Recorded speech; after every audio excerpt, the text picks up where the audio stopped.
So you're looking for a wedding ring. Please, let me help you. A true wedding ring symbolizes undying love, timelessness, and the promise of an eternity spent together.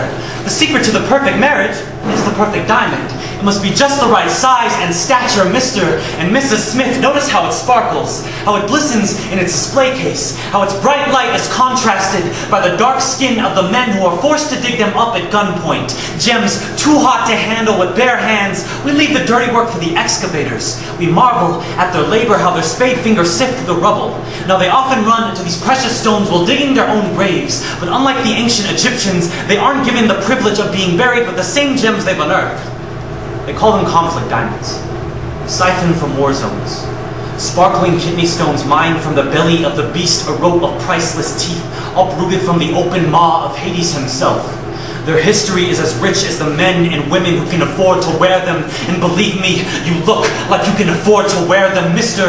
and Mrs. Smith, death has never been so glamorous. The diamond industry is $1 million taboo. We wear genocide around our necks like a fashion statement, bedazzle the empty frames of our jewelry with the mass murder of an entire continent, stained glass shards of misery fastened into wedding rings.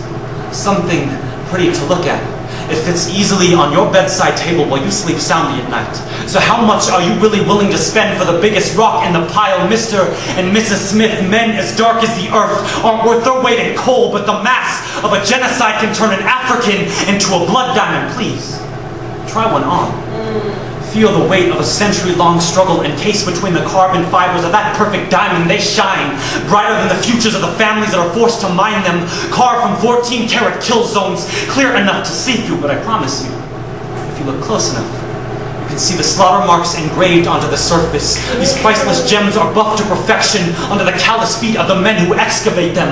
I see you have an eye for sadism, one you're willing to spend thousands of dollars on. So let me assure you that each stone showcases our best quality, because something so beautiful couldn't exist without the suffering of thousands. These diamonds are not like other diamonds. Would they be so exotic if men didn't die trying to find them? The value lies in the labor and the suffering.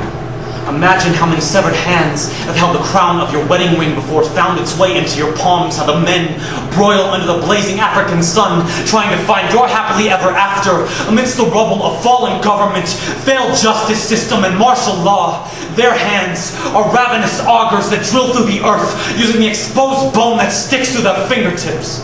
So go, fill your churches, use human confetti to celebrate. Hear the wedding bells of ignorance chime in the background as you walk down the aisle.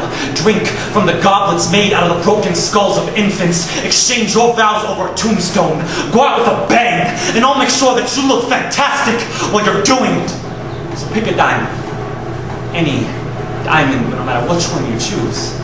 I can assure you, your hands look that much prettier when you use them to cover your eyes. Yeah, wow.